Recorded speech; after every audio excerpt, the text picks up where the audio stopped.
Caracol Sostenible. Gabriel de las Casas, Gustavo Yepes.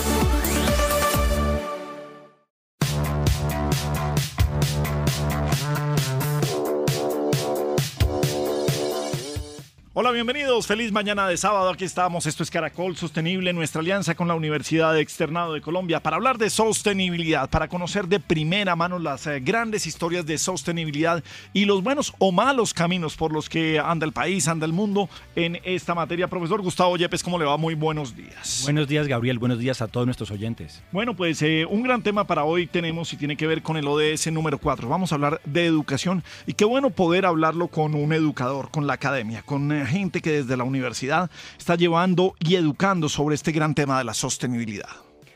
Sí, Gabriel, efectivamente los ODS tienen en cuenta un tema que es fundamental para el desarrollo de las personas y de la sociedad en su conjunto, que es el ODS número 4, que es el de educación de calidad. Este ODS es muy importante y tiene que ver no solo, digamos, con la educación superior, como algunos podrían creer, sino absolutamente con todos los niveles de educación de la vida. Hablamos de primera infancia, la primaria y la secundaria, también, por supuesto, la técnica y profesional y las capacidades para poder tener la posibilidad de tener un empleo, como capacidades técnicas para poder acceder a un empleo. También están hablando, como el ODS tiene una meta que es la 7, que busca cómo promovemos, que es lo que estamos haciendo nosotros aquí en este programa, que todo el mundo conozca qué es el desarrollo sostenible y cómo puede contribuir con él. Así que es un ODS muy importante. Les tengo aquí algunas cifras, Gabriel, como para que vean la cobertura de educación en nuestro país. En el 2022, que son las últimas cifras que tengo, la educación preescolar alcanzó el 96%, un poquitico más, la primaria el 98% y la secundaria el 94%. Este es un tema interesante de la cobertura de nuestro país. En alfabetismo está llegando al 5%, que hemos bajado un poquitín. Sin embargo, la calidad no es la mejor. Estamos hablando que según las pruebas PISA, el 70% de los estudiantes de 15 años en Colombia carecen de competencias básicas en lectura y matemáticas. Entonces yo creo que aquí vamos a tener que centrarnos mucho en incluir a muchas personas más dentro de la educación y adicionalmente a elevar los niveles de calidad de esta. Oiga, profe, esta pregunta es personal. ¿Cómo convive usted frente a un ODS como educación en la carrera que usted escogió para su vida? Y digo carrera entre comillas porque hay muchas áreas que tienen que ver con la sostenibilidad y usted tiene además muchas ocupaciones. Pero el ser profesor, el dedicar gran parte del tiempo de su vida a enseñar, ¿qué lo lleva a eso? ¿Cuál es su compromiso con los ODS si estamos hablando de su plan de vida? Bueno, en realidad en mi caso, Gabriel, nunca fue un tema planeado, premeditado. Yo estoy de acuerdo de que a donde estamos generalmente en la mayoría de los casos han sido accidentes de la vida que nos va ubicando en ciertos puntos. Claro, llegué a la academia por pura coincidencia y de alguna manera uno con los días va comenzando a sentir, digamos, esos beneficios y esa vocación que uno nunca antes te había dado cuenta que tenía.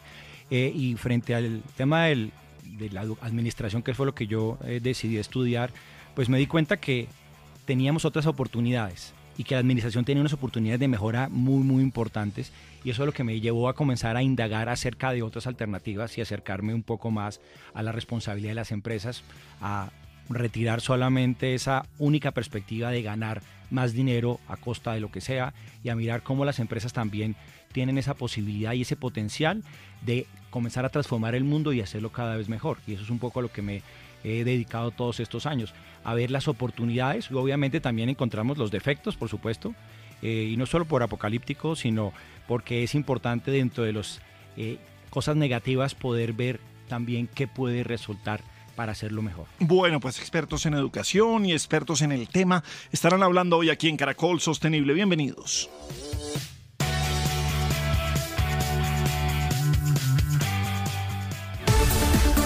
Caracol Sostenible en Caracol Radio.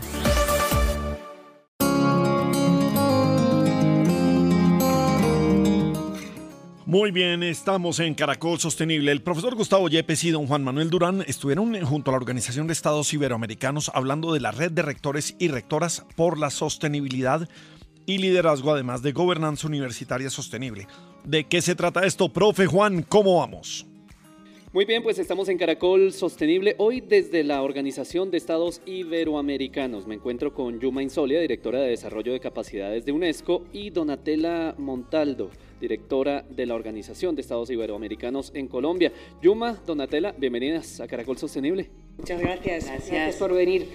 Bueno, pues hoy estamos aquí hablando de algo muy importante y es el programa Liderazgo y Gobernanza Universitaria Sostenible. Yuma, ¿de qué se trata esto? Sí, bueno, este es un programa que hemos creado hace 3 años ya. Esta es la tercera cohorte, primera además que se realiza en la región, de ahí la importancia también de estar aquí en la Organización de Estados Iberoamericanos, que nos ha abierto la puerta de su casa para reunir a más de 30 rectores líderes de la transformación institucional de sus universidades de la región. Hoy hemos dado inicio, por ejemplo, a través de una serie de mesas de diálogo y talleres de trabajo, a un espacio de reflexión donde lo que buscamos es que los rectores se empoderen precisamente y entiendan el valor que tiene la gobernanza universitaria sostenible para poder ser esos líderes que transformen desde adentro cada una de sus instituciones. Este programa nace del compromiso y la convicción que tenemos desde UNESCO en la necesidad de articular un espacio de diálogo dentro de las instituciones de educación superior como agentes de cambios sociales de nuestros países. Y sin lugar a dudas son los rectores y rectoras, junto con toda la comunidad educativa regional, si me lo permiten en este caso, quienes están liderando precisamente este movimiento.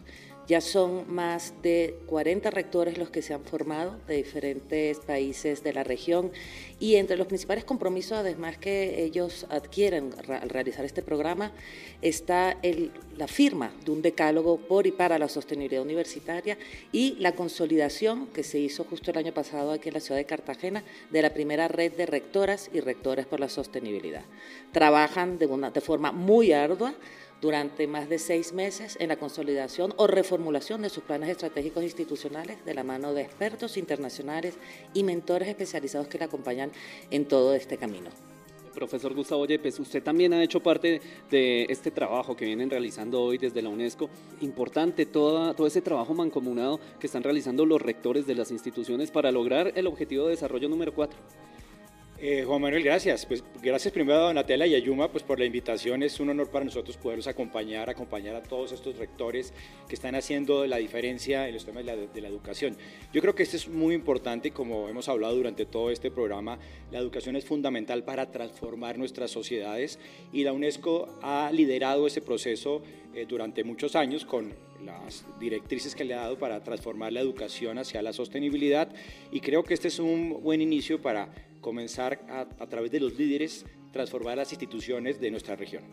Donatella, aprovechemos para que nos cuentes un poco por qué se vincula la OEI a esta iniciativa y cuál es el interés de ustedes de ayudar a transformar las instituciones de educación superior. Claro, cómo no. Bueno, primero de todo decir que es un placer recibirles aquí en la casa de la OEI en Colombia. Y muy buena pregunta, efectivamente, ¿cómo es que inició todo esto? ¿De dónde surge y por qué la OEI se implica en este tipo de temas y sobre todo particularmente con la educación superior y particularmente con rectores y rectoras de toda la región latinoamericana? Pues bien, decir efectivamente que esto surgió inicialmente ya hace 2 años, como bien decía Yuma. Inicialmente fue un apoyo que se hizo desde la Secretaría General, que se encuentra en Madrid. Esas 2 primeras cohortes ya empezaron desde allí, desde la Secretaría, donde hicieron el primer impulso, ¿verdad?, de cómo 2 grandes organizaciones, una del sistema de Naciones Unidas, como es UNESCO, a través de su instituto, ¿verdad?, y como es la OEI, la Organización de Estados Iberoamericanos para la Educación, Ciencia y Cultura, cómo no nos íbamos a asociar a una tal iniciativa y a un curso tan relevante y tan transformador. Entonces vimos enseguida la facilidad, ¿verdad?, que también se produjo. Y este año hemos tenido la suerte, bueno, las cosas evolucionan, estamos en esa tercera cohorte, y yo creo que ahí fue clave, ¿verdad, Yuma?, que dijimos, bueno, fantástica esta colaboración, pero esta colaboración tiene que hacerse en América Latina, por supuesto. Estamos movilizando, estamos formando, estamos creando esa red, ¿verdad?, de diferentes rectores y rectoras de toda la región. Tiene que tener el espacio en América Latina. Entonces ahí surgió la idea, ¿verdad?, de hacerlo en Colombia. Por supuesto, para nosotros es un gran orgullo, estamos muy agradecidos y estamos, bueno, con toda la buena disposición de aportar no solamente el espacio físico, pero sino también darles todo nuestro conocimiento, darles todo nuestras redes también que llevamos tejiendo durante tantos años. Tendremos mañana la suerte de tener a nuestro secretario general, Mariano Jabonero, que dará unas palabras a la red, ¿verdad?, de rectores para la sostenibilidad. Para eso es muy importante también dar ese impulso desde dos grandes organizaciones, que podamos ahí efectivamente crear esos espacios, como decía Yuma, ¿no?, de reflexión, movilizar conocimiento, crear esas redes, pero para una acción para la sostenibilidad, directamente con rectores. Eso tiene un gran poder, es muy potente. No estamos hablando, lo hablábamos antes, ¿no?, de redes de universidades, que ya son muy poderosas en sí, pero estamos directamente trabajando con rectores y rectoras. Entonces, yo creo que eso que le da un valor añadido muy importante. Y también mencionar que desde siempre, y sobre todo más estos últimos años, por supuesto, por el auge, ¿no?, de la importancia de los temas en sostenibilidad, la OI lleva haciendo un trabajo cada vez más y más importante, y quisiera destacar en ese sentido la organización de la próxima COP30 en Brasil. Es la OI, la Organización de Estados Iberoamericanos, en Brasil, que ha sido la elegida para la organización del gran evento. Entonces, para nosotros esto también son espacios de conocimiento y de poder también trasladar informaciones y datos en los que pueden también ser, pues, de alguna manera intercambiados, ¿verdad?, en un espacio tan relevante como puede ser la COP30. Por supuesto, escuchando esto, hay un ODS que a mí me gusta mucho, profe, y es el ODS 17, el de alianzas. Y vemos cómo se alían estas dos organizaciones justamente para lograr el ODS 4. Cómo hay que trabajar desde todos los ángulos para lograr no solamente uno de los ODS, sino muchos. Pero entonces me voy con Yuma y le quiero preguntar, de toda esta reunión que hicieron ustedes acá, todo ese conocimiento que están llevando de un país para otro, pues, ¿qué conclusiones podemos sacar de lo que se ha hablado acá? Y además, ¿cómo está Colombia en la consecución del objetivo de desarrollo número 4, que tiene que ver con la educación? Sí, muchísimas gracias y excelente pregunta. Bueno, por un lado yo creo que sin lugar a dudas, pues, sí, sin lugar a dudas, el evidenciar el número de rectores y rectoras que están asistiendo a esta convocatoria que hemos hecho, y que mañana además se suman los rectores y rectoras de la primera y la segunda corte y miembros de la red, habla claramente de cuál es la importancia que se le está dando a este tema desde las cabezas, desde los líderes de nuestras instituciones de educación superior. Y eso es clave. El que hayamos conseguido entre todos sensibilizar sobre la necesidad, la importancia y la urgencia, si me lo permites, de este tema es clave. Esto además trasciende a todo lo que tiene que ver con un entorno de los ODS o con el entorno de lo que es el ODS 4 en concreto. Nosotros buscamos siempre hacer hincapié en la importancia de ver cualquier tipo de iniciativa que se lleve a cabo desde un enfoque más integral, ¿no? En este sentido, un modelo más sistémico donde entendemos que todos los ODS están interconectados y todas las acciones que realizamos de una forma u otra están interconectadas. Hoy yo durante mi presentación esta mañana precisamente hablaba del ODS número 12, porque ahí es uno de los objetivos que tenemos para el 2030, es que todos los hombres y las mujeres creemos un proceso de conciencia profundo de cómo debe ser el modelo de desarrollo de nuestros países. Entonces, y la universidad forma parte de su misión, ¿no? Poder formar a estos futuros líderes y a estos gestores del cambio.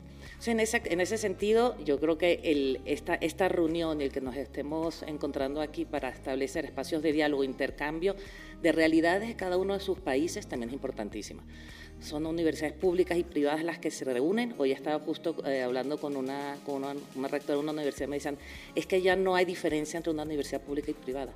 Los pains son prácticamente similares cuando hablamos de estos temas sociales. Entonces ahí también es clave también que ellas se vean identificadas y vean cómo en un espacio de diálogo pueden establecerse alianzas que fortalezcan precisamente la cooperación intrarregional y también, como yo decía en mi presentación, dentro del marco del Sur Global. Entonces esto es fundamental también. Por otro lado, cuando me preguntas de cómo estamos en la región, cómo estamos en Colombia, yo te puedo dar con un dato clave, es que son muchas las rectores y rectores, de hecho la mayoría, la delegación de Colombia es la mayoría de rectores que forman parte de este programa. O sea, esto ya habla de la sensibilización.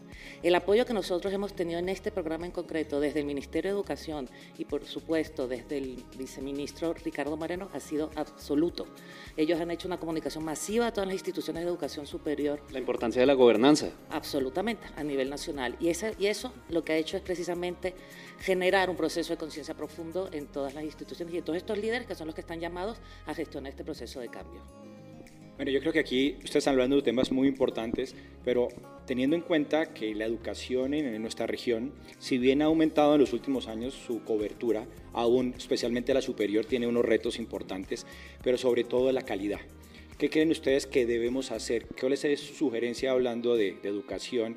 ¿Cómo vamos a resolver ese acceso a la educación superior a nuestros jóvenes, pero sobre todo elevar esos niveles de calidad? Sí, efectivamente, la educación, como bien decís, la calidad es un poco lo que tenemos allí, el eslabón, ¿no? Bueno, la cobertura se ha avanzado muchísimo y yo creo que sobre todo es muy importante los territorios. Hablamos siempre en Colombia, ¿no?, la desigualdad que hay en diferentes territorios más abandonados. Hablamos también de sectores poblacionales también que tienen mayores dificultades del acceso a la educación.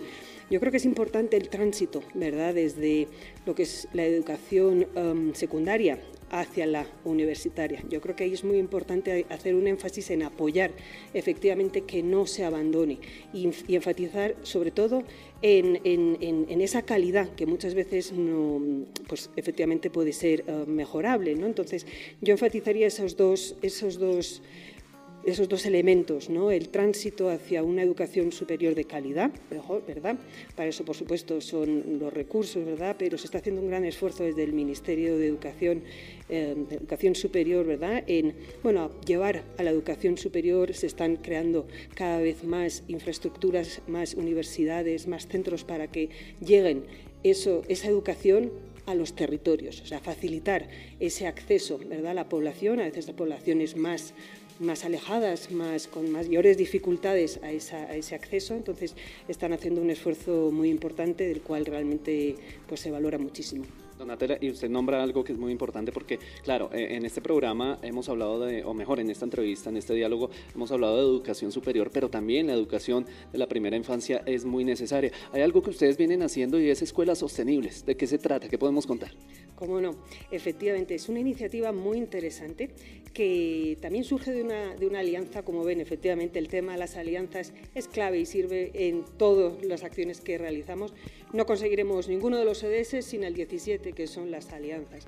Pero efectivamente tenemos esta bonita iniciativa y muy motivadora de crear una red, o sea, es un premio básicamente de que llamamos escuelas sostenibles, en las cuales participan 3 países, Colombia, México y Brasil, ¿verdad? Es una asociación, como les decía, una alianza que hacemos con Santillana y con Fundación Santillana, que precisamente el viernes pasado fue la celebración de esos premios. Básicamente es incitar o de alguna forma invitar a diferentes escuelas y colegios, tanto públicos como privados, de primaria como secundaria. Hay 2 categorías de premios donde ellos todos nos pueden enviar pues las iniciativas que están creando dentro de sus centros, todos por supuesto en pro de la sostenibilidad, y era increíble la cantidad y la calidad de las diferentes propuestas que se enviaron, y eso lo que hace es promover efectivamente tanto en la escuela primaria como secundaria que en los propios centros ya se cree esa sinergia, ya se cree esa conciencia, ya se cree esa sensibilización, no solamente los alumnos, los docentes, las familias, es decir, que creemos allí ese movimiento transformador y que ellos crean con sus propias iniciativas en las escuelas y colegios, pues bueno, participen a estas iniciativas diferentes y efectivamente vengan reconocidos, ¿no?, por sus grandes ideas y proyectos que realmente son muy interesantes. Y lo que digo, lo importante es también empezar desde la educación primaria para fomentar ese liderazgo también. Vieran lo impresionante que es ver a estudiantes colombianas, chicas jóvenes comprometidas, con ideas claras, con proyectos muy innovadores. Entonces, eso es muy prometedor y da mucha alegría vivirlo. Pues es un gran diálogo el que hemos tenido con Yuma Insolia y con Donatella Montaldo. Profesor Gustavo Yepes, ¿cuál es su reflexión final, si le quiere llamar así, de esta conversación que hemos tenido el día de hoy? Bueno, Juan Manuel, es muy importante esto debido a que ya estamos viendo que el tiempo pasa y no estamos avanzando tan rápido como esperamos. Y si no podemos hacer los cambios y las transformaciones en la educación, no lo vamos a lograr. Así que invitamos a todos los rectores y rectoras de todos los niveles de la educación a que comiencen a vincularse a esta iniciativa, porque solamente con el compromiso de ellos se va a agilizar, acelerar este proceso para que cada vez más estudiantes de todo el país, de todos los países de la región, digamos, puedan comenzar, cuando sean profesionales, cuando terminen sus estudios, a comenzar esas transformaciones que tanto estamos necesitando.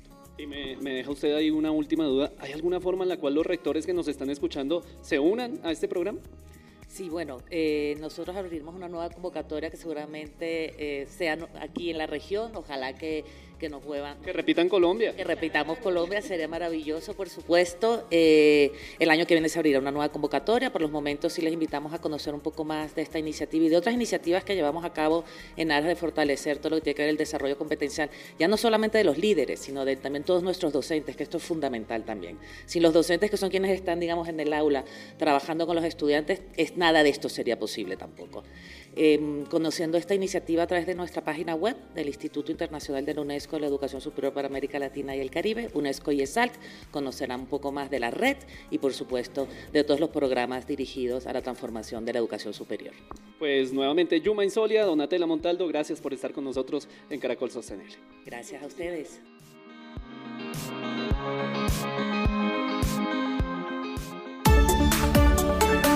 Entretenimiento sostenible.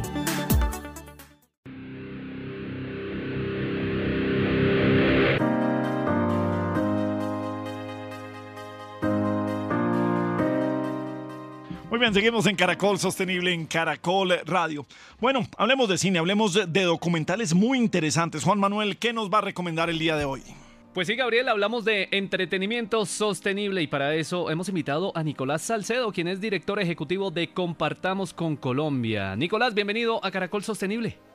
Juan Manuel, un gusto. ¿Cómo estás? Muy bien, empecemos hablando qué es Compartamos por Colombia o Compartamos con Colombia. Claro que sí, somos una consultora social sin ánimo de lucro, que ya tenemos 25 años trabajando por las organizaciones, por el sector social, por el sector de impacto en el país. Somos un modelo bastante distinto, bastante original, donde trabajamos con unas firmas de servicios profesionales que nos crearon, en auditoría, consultoría, asuntos legales, y lo que hacemos es que llevamos ese conocimiento para fortalecer las capacidades del sector social y de impacto. Como decimos, buscamos que sean más sostenibles, ¿no? más relevantes desde el punto de vista estratégico, más sostenibles y viables desde lo financiero, y que tengan la capacidad para poder trabajar de la mejor manera y potenciar su impacto. Bueno, usted me habla de justicia social, quizás ahí en sus palabras, me habla también de justicia financiera y me parece interesante que lo aborde usted desde esa perspectiva. El pasado miércoles 25 de septiembre se lanzó el documental Justicia Ambiental en la Amazonía. ¿De qué se trata este documental y por qué hablamos en Entretenimiento Sostenible acerca de este documental? Sí, Juan Manuel, un documental muy bonito, muy importante. Desde Compartamos con Colombia y en este caso en un proyecto con el apoyo de la Fundación Ford, trabajamos con 4 organizaciones, de las muchas que hicieron parte de ese proceso, pero 4 organizaciones que trabajan en el Amazonas, 2 colombianas, Runapacha y Umaquiwe, y 2 peruanas, Arbío y Pronaturaleza, que vienen haciendo un trabajo maravilloso por la conservación y por el respeto de la diversidad y de la justicia social, ambiental, pues en una zona tan importante de la región y del mundo como es el Amazonas. Y parte del ejercicio que hicimos con ellos fue rescatar la importancia que tienen tantos liderazgos individuales, pero también en este caso organizacionales, que están haciendo un trabajo maravilloso para respetar y conservar la biodiversidad, el potencial y por supuesto toda la belleza de lo que es la Amazonía. Y en ese proceso y en este documental lo que hacemos es contar algunas de esas problemáticas que vive la región, que yo creo que la oímos mucho, pero no dimensionamos el alcance de lo que tiene. pero sobre todo rescatamos el trabajo de muchas organizaciones, entre estas 4 con las que conversamos y que venimos apoyando, y que hacemos un ejercicio de fortalecimiento organizacional, porque entendemos que si esas organizaciones están mejor, son más sólidas, tienen todos los procesos, políticas, dinámicas muy bien aceitadas, pues el trabajo que van a poder hacer en sus regiones, con sus comunidades, en sus temáticas, va a ser mucho más fuerte. Y el documental habla de eso, ¿no? De la importancia de la Amazonía, del trabajo maravilloso que hacen muchas organizaciones y de la necesidad que tienen de fortalecerse y tener capacidades cada vez más sólidas. Entiendo entonces, Nicolás, que ustedes quieren visibilizar y fortalecer además el trabajo de estas organizaciones, pero ¿cuál es además el propósito de este documental? Sí, el propósito es concientizar. Yo creo que al final del día oímos sobre el Amazonas, vivimos en el Amazonas, Colombia, Perú, pues hacen parte de este bioma tan importante, y creo que entender el potencial que tenemos, pero también dimensionar cómo lo estamos afectando, cómo no lo estamos cuidando, es uno de los objetivos del documental. Entender el potencial que tiene, el riesgo en el que está y sobre todo las acciones que podemos hacer desde organizaciones muy potentes que están en el territorio, que llevan trabajando por muchos años, comunidades indígenas, pobladores de esas comunidades que hacen un trabajo maravilloso. O sea que queremos que con este documental la gente se acerque todavía más hacia la realidad, comprenda la importancia de esas organizaciones y de apoyar esas organizaciones que están cambiando y haciendo del Amazonas un sitio mucho más tranquilo, sostenible, mucho más sólido. ¿Cómo puede alguien que está lejos del Amazonas contribuir a su cuidado? Cuando digo que está lejos, me refiero a que, por ejemplo, una persona que está en Bogotá pues no sabe cómo puede contribuir. Una persona que está pues mucho más cerca, quizá en Leticia, tiene más posibilidades de acercarse, de trabajar por la Amazonía, pero alguien que está lejos como nosotros que estamos aquí en la capital, ¿qué podemos hacer? Sin duda, Juan Manuel, esa es una gran pregunta. Yo creo que hay diferentes anillos en los cuales uno puede participar. Yo creo que el primero y el que todos podemos hacerlo independientemente de donde estemos ubicados es el conocimiento real, tangible de lo que está pasando. Ese conocimiento es independiente de la geografía en la que uno esté, y conocer qué está pasando en esa región, particularmente por este documental en la Amazonía, tal vez es algo que podemos hacer todos independientemente del sitio. Yo creo que otra cosa que uno puede hacer es, sin duda, trabajar con aquellos que están en el territorio, porque el conocimiento que tienen estas organizaciones, que tienen estas comunidades, es muy, muy grande porque lo viven en el día a día, ¿no? Es donde nacieron, es donde criaron sus hijos, es donde tienen sus actividades económicas. Así que apoyar a estas organizaciones con una información muy, muy contundente, muy fuerte, es una de las acciones que uno también puede hacer desde el terreno. Y es parte de lo que hace Compartamos con Colombia, ¿no? Es creer en esas organizaciones que están ahí, que lo viven en el día a día, que participan cotidianamente de sus problemas, pero también de sus beneficios, de sus oportunidades, del potencial, y confiar en que esas organizaciones tienen el conocimiento adecuado para poder hacer las mejores intervenciones. O sea que yo diría que conocimiento y sin duda apoyar a quienes están en el territorio haciendo cosas maravillosas. Bueno, pues con conocimiento ya podemos hacer mucho cuando empezamos justamente a visibilizar estos proyectos, a visibilizar el trabajo que hacen todas estas organizaciones. Es lo que queremos aquí desde Caracol Radio, desde Caracol Sostenible. Finalmente, ¿en dónde podemos ver el documental, Nicolás? Claro que sí, el lanzamiento, como decíamos, el 25 de octubre, pero el documental lo van a poder encontrar en YouTube, en la página de Compartamos con Colombia. Ahí está colgado el documental. Fue un lanzamiento maravilloso y en YouTube va a ser de alcance mucho más grande y masivo para todos los que quieran ver este maravilloso documental. Bueno, pues ya mismo a buscar en YouTube Compartamos con Colombia. El documental se llama Justicia Ambiental en la Amazonía. Se lo contamos aquí en Entretenimiento Sostenible de Caracol Sostenible. Y gracias, Nicolás, por acompañarnos y por traernos estas buenas iniciativas, estas buenas noticias. Juan Manuel, un gusto. Muchas gracias a ti.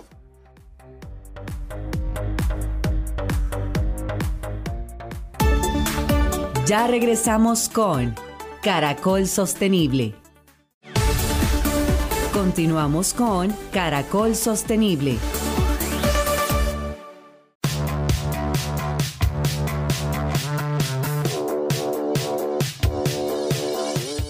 Muy bien, seguimos en Caracol Sostenible, nuestra alianza con la Universidad de Externado de Colombia. Adriana Mejía es Senior Advisor de CREAV Colombia. Adriana, bienvenida a Caracol, ¿cómo estás? Muchas gracias por la invitación, Gabriel, muy bien.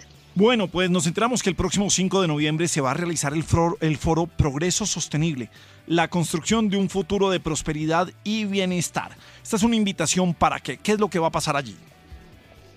Bueno, esto va a ser un espacio de conversación en el que vamos a plantear la importancia de construir sobre lo construido y avanzar hacia una sociedad que valore el progreso, que valore el aporte que han hecho los empresarios a generar bienestar, a generar mejores condiciones de vida, a apostarle a la sostenibilidad. Y un poco también es una invitación a que dejemos a un lado esta visión apocalíptica que nos ha caracterizado durante una etapa larga, desafortunadamente en Colombia, en la que nos han venido tratando de convencer de que todo está mal y no lo tenemos que volver a inventar. Hay que reconocer que hemos avanzado mucho, que hemos logrado mejorar en todos nuestros indicadores de desarrollo y que, bueno, viene una elección próximamente en 2026 y una nueva oportunidad para tender puentes entre el sector público y lo privado para seguir construyendo país. Muy bien, Adriana. Cuéntanos qué también se va a celebrar ahí, porque vamos a celebrar algo muy importante ese mismo día. El 5 de noviembre va a ser la oportunidad de hacer la entrega del Premio al Compromiso Empresarial por la Economía Circular. Esta es una iniciativa conjunta del Externado de CREA Colombia de Caracol Sostenible, donde vamos a poder reconocer el esfuerzo de los empresarios en generar esta cultura y estas buenas prácticas en materia de economía circular, en materia de sostenibilidad y en aporte al cuidado del planeta. Entonces estamos muy emocionados porque tuvimos un buen número de inscritos, unas experiencias y casos de éxito empresariales que queremos dar a conocer y bueno, estamos muy emocionados. Así es, Adriana, estamos muy emocionados y esperamos poder hacer el mejor trabajo para la elección, para la selección de esos ganadores. Sin duda, así será. Quiero volver con el Foro de Progreso Sostenible y la construcción de un futuro de prosperidad y bienestar. ¿Hacia dónde quiere apuntar o cuáles son las conclusiones? Por supuesto, las conclusiones salen del foro, pero ¿qué es lo que se espera de la participación en un foro con esta temática del progreso sostenible, Adriana? Queremos impulsar y motivar el optimismo, Gabriel. Queremos demostrar que no somos un país fracasado, queremos demostrar que somos una sociedad resiliente, que somos una sociedad que ha podido superar muchísimos desafíos y muchísimos obstáculos a lo largo de su historia y que este es un momento en que tenemos que valorar eso, porque nuevamente, se aproxima un periodo electoral en el que tenemos que cuidar nuestra democracia, en el que tenemos que velar porque los empresarios puedan seguir haciendo su trabajo, invirtiendo cada vez más en el país. Y vamos a tener un invitado muy especial que es el autor Johan Norberg. Él es de nacionalidad sueca, es autor de muchos libros bestsellers, incluso esperamos que ustedes lo puedan tener en el programa antes de que llegue al foro el 5 de noviembre, para que lo conozcan un poco mejor, porque es una persona que ha estudiado muy seriamente este tema del progreso y los datos y la evidencia que indican que hoy es el mejor momento para estar vivo en este planeta. Nunca las condiciones de vida han estado mejor y eso lo tenemos que cuidar y lo tenemos que profundizar. Adriana, ¿en dónde se va a llevar a cabo este foro y quiénes pueden asistir? ¿Hay que inscribirse? ¿Dónde encuentro más información? El foro va a ser el 5 de noviembre en Hall 74, va a ser toda la mañana, entre las 8 de la mañana y las 12:30 del día. Vamos a tener a través de nuestras redes y la red de nuestros aliados todas las piezas con el vínculo para la inscripción. No tiene ningún valor la inscripción. Va a ser cortesía de nuestros patrocinadores la posibilidad de participar. Y bueno, empezaremos próximamente la promoción para que todo el mundo tenga toda la información necesaria. Bueno, pues me encanta el llamado, profesora, que no sea tan apocalíptico a veces. Sí, yo vi que Adriana estaba hablando directamente conmigo, pareciera. Sí, directamente, sí. Y se me sentía aludido. No, y además que creo que toca algo muy importante, que no, los momentos electorales y los momentos de país, esas oleadas que tenemos que a veces nos pueden bajar de nota, no no pueden ir de la mano con la sostenibilidad y con la forma en que trabajamos por el planeta. Siempre tenemos que tener una mentalidad mucho más abierta. Pues nada, Adriana Mejía, Senior Advisor de CREAVE en Colombia, mil gracias por acompañarnos en este momento aquí en Caracol Sostenible para hablar de este foro del 5 de noviembre. Y nada, muy pendientes de los invitados y de ese gran premio que estaremos haciendo, nuestro premio al compromiso empresarial con la economía circular. Adriana, mil gracias y bienvenida siempre. Muchas gracias, Gabriel. Un abrazo.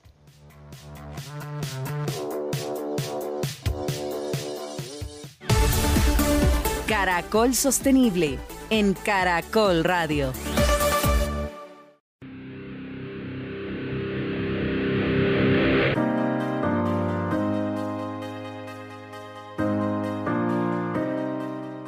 Muy bien, seguimos en Caracol Sostenible. Hablando de nuestra alianza con la Universidad de Externado de Colombia, es bueno destacar ciertos logros. Hay una iniciativa, Red de Suministro Responsable, los AMBA and BGA Excellence Awards 2026. Una vaina, lo dije de corrido, sin ningún problema. Bueno, Liliana López Jiménez es decana de la Facultad de Administración de Empresas de la Universidad Externado de Colombia y resulta que esta facultad es finalista en estos premios y queremos saber de qué se trata. Liliana, bienvenida a Caracol Sostenible, ¿cómo estás? Muchas gracias por la invitación, buenos días para todos. Sí, les cuento, estos premios es un concurso que anualmente organiza esta acreditadora. Esta acreditadora lo que hace es revisar los estándares de calidad de programas y de facultades de administración a nivel global. Y solamente 2% de todas las escuelas del mundo, de todos los programas de maestría en administración de empresas, logran esta acreditación. O sea, es un súper logro. En Colombia solamente la tenemos 6 universidades de unos 165 facultades de administración más o menos que hay en todo el país. Entonces ellos hacen estos premios, en estos premios reconocen a facultades que vienen haciendo un excelente trabajo en diferentes categorías. Una de esas categorías es que nos revisan qué estamos haciendo en sostenibilidad y en temas de responsabilidad social corporativa. Se presentan centenas de universidades y de eso escogen las que consideran ellos las más destacadas. En la categoría de sostenibilidad preseleccionaron como lista de finalistas a 5 universidades, una de ellas nosotros, por este programa que tú mencionas, la iniciativa de la Red de Suministro Responsable. Liliana, ¿por qué no aprovechamos y nos cuentas un poco qué es esa iniciativa? ¿Por qué es tan importante? Y también algunas cifras de lo que se ha obtenido con eso. Claro que sí. Mira, esta iniciativa es una iniciativa que no hacemos solos. Las universidades solamente trabajamos bien si trabajamos en alianzas. Entonces, aquí estamos aliados con Pacto Global de Naciones Unidas, la sección Colombia de Pacto Global de Naciones Unidas y con diferentes proveedores grandes, con diferentes empresas muy grandes del país. Di tú más o menos unas 40 grandes empresas del país, instituciones públicas y privadas, han hecho parte de esta red y en este momento hay unas 13 de estas empresas que son activas todavía. De lo que se trata es de que nos aliamos todas las partes para que estas grandes empresas, estamos hablando de empresas grandes del sector de telecomunicaciones, del sector minero energético, de muchos sectores de la economía, salud, en fin, ellos pues tienen una cadena de suministro, tienen un conjunto de empresas pequeñas que les prestan servicios, les venden bienes. Esas empresas, las empresas grandes pueden tener los estándares de sostenibilidad más altos que tú quieras, pero van a ser castigadas si sus proveedores no son igualmente responsables con el ambiente y con la sociedad. Entonces, para ellos es muy importante que estas pequeñas empresas se formen y empiecen a transformar sus organizaciones en este sentido, hacia la sostenibilidad, hacia la innovación, hacia ser cada vez mejores empresas. Esto quiere decir que en últimas se trata de impactar el tejido empresarial del país, que es en más de un 90% tejido PYME, de pequeña y mediana empresa, de micro, pequeña y mediana empresa. Entonces, lo que hacemos en la red es que las empresas que les llamamos nosotros ancla, estas grandes empresas, nos ponen en contacto con sus proveedores, con personas que hacen parte de su red de suministro. Y nosotros firmamos acuerdos con estas pequeñas empresas, obviamente también con las grandes, y a las pequeñas nuestros estudiantes de pregrado y de posgrado les prestan asesorías, servicios de consultoría de una manera muy estructurada y acompañados siempre por nuestros profesores en 3 frentes particulares. Un frente es fortalecimiento empresarial. Toda pyme tiene problemas en todas las áreas del negocio que tú quieras, entonces ahí es importante que haya alguien que le haga una revisión integral y le diga cómo puede mejorar, cómo puede vender más, cómo puede organizar su talento humano, todos estos temas, digamos, más generales. O una segunda línea que es para las empresas, se los presentamos como gestión del riesgo, pero de lo que estamos hablando aquí en esencia es sostenibilidad. Cuando tú no eres sostenible, te enfrentas a riesgos reputacionales, a riesgos legales, a riesgos con tus consumidores, en fin. Entonces, desde esa perspectiva del riesgo, es mucho más fácil atraerlos a ellos. Mire, esto es algo que a usted le toca trabajar. Entonces, también nuestros estudiantes entran a hacerles diagnósticos en temas de estándares de cumplimiento de estándares de sostenibilidad. Y finalmente, una tercera línea un poco más pequeña es la línea de innovación, en donde estudiantes nuestros también de pregrado y posgrado se juntan con estudiantes internacionales y podemos acompañar pequeñas y medianas organizaciones en innovación de producto, innovación de proceso, con temas como economía circular, con temas como mercados, cómo atender mercados de base de la pirámide o cómo hacer negocios sociales. Entonces, en todo este esquema hemos atendido más de 2.000 organizaciones, más de pequeñas y medianas empresas, y han sido más de 5.000 estudiantes los que han participado. De ellos, más o menos un 50% son estudiantes muy jóvenes del pregrado, que si tú lo piensas, salen del pregrado con una certificación de que ya han sido consultores, ya han impactado organizaciones reales con diagnósticos reales, diagnósticos de los cuales los estudios que luego nuestros profesores hacen nos indican que las organizaciones no se quedan con el diagnóstico archivado en un cajón, sino que a partir de ahí hacen innovaciones, hacen cambios y mejoras reales en sus organizaciones, y estamos hablando de cifras del 60-70% de organizaciones que nos reportan que a partir de ahí hicieron transformación real. O sea, imagínate, esto es una belleza para impactar el tejido social y empresarial de nuestro país. Pues es que oyéndola y viendo lo que hace la red de suministro responsable, definitivamente el articular todo este aparato, que no se quede una sola de las ruedas, de los mecanismos, en articular alrededor de la sostenibilidad, pues es importante. Y precisamente sobre eso, profe, ¿cómo aterrizamos esto frente a la sostenibilidad, que es lo que nos interesa? Bueno, Gabriel, en primer lugar lo que encontramos desde yo creo que la segunda década de este siglo, en el 2010 aproximadamente, es que las empresas ya no solamente tenían que ser responsables por las decisiones que toman dentro de su cadena de valor, al interior de sus empresas, sino que comenzaban a extenderse.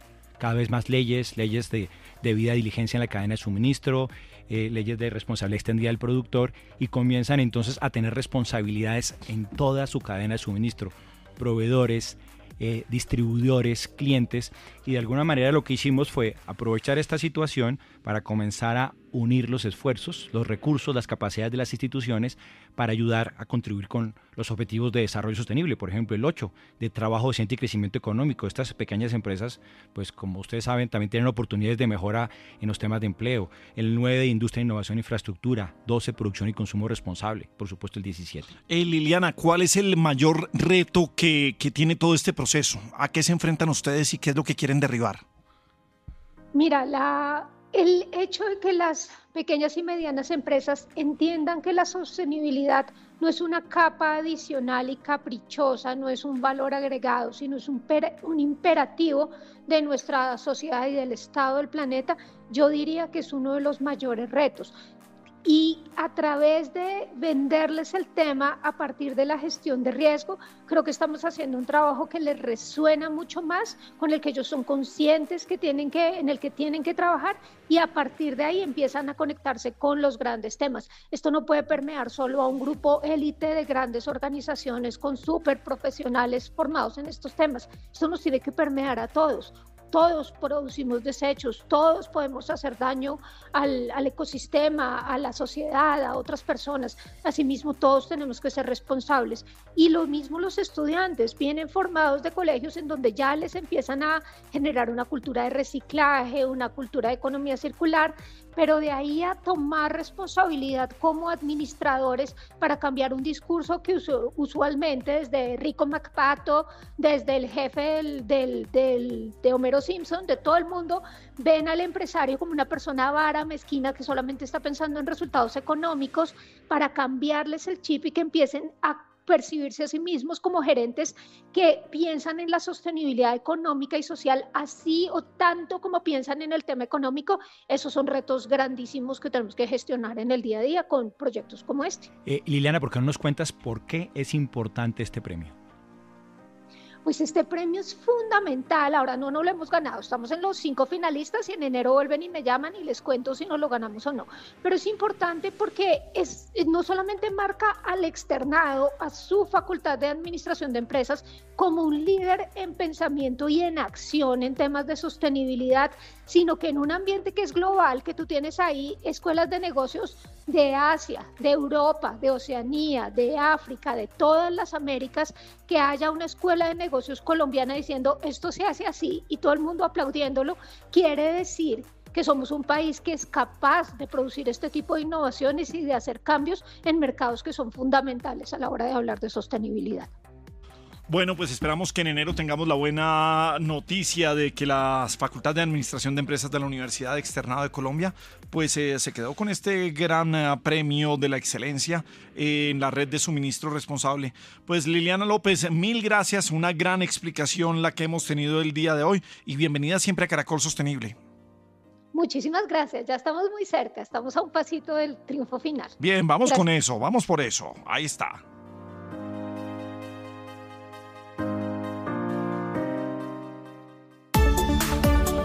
Caracol Sostenible. De lo absurdo a la reflexión.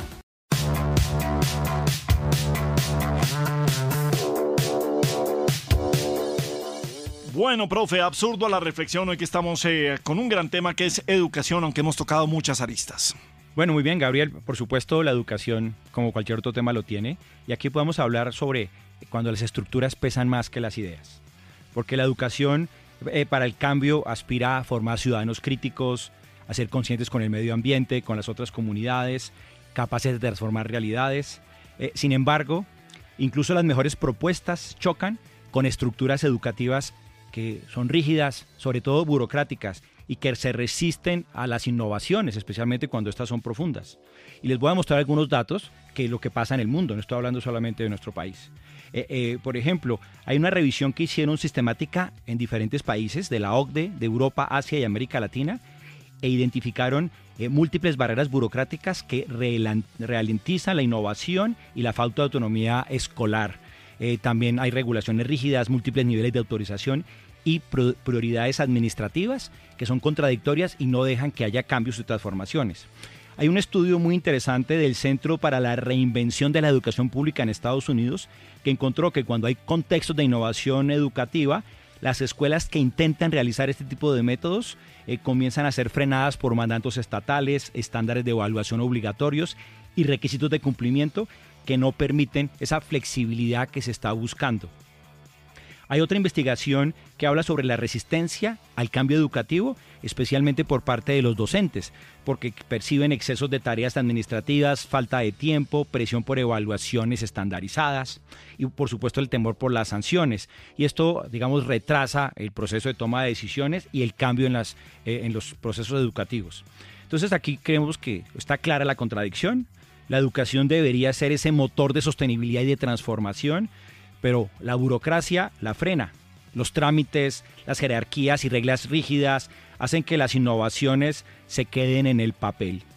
Así los estudiantes, a pesar de que escuchan discursos de cambio de innovación, las prácticas en el aula casi no se modifican. Yo creo que en países como Colombia esto implica perder años de oportunidades importantes para transformar las realidades que tenemos. Los programas de educación ambiental, de sostenibilidad, de ciudadanía, no pueden lograr o hacerlo sin tener su autonomía, su capacidad docente desarrollada, ni flexibilidad institucional para realizar esos cambios que necesitamos en este momento. Yo creo que aquí hay una pregunta interesante que dice es cómo buscar que las regulaciones nacionales promuevan centros educativos como más flexibles y que respondan a las necesidades de este nuevo siglo. Bueno, pues muy interesante, profesor, para seguir adelante cuando hablamos de educación. Bien, señores, hasta aquí Caracol Sostenible, nuestra cita de las mañanas en Caracol Radio con Juan Manuel Durán, el profesor Gustavo Yepes, soy Gabriel de las Casas. Sigan en Caracol Radio.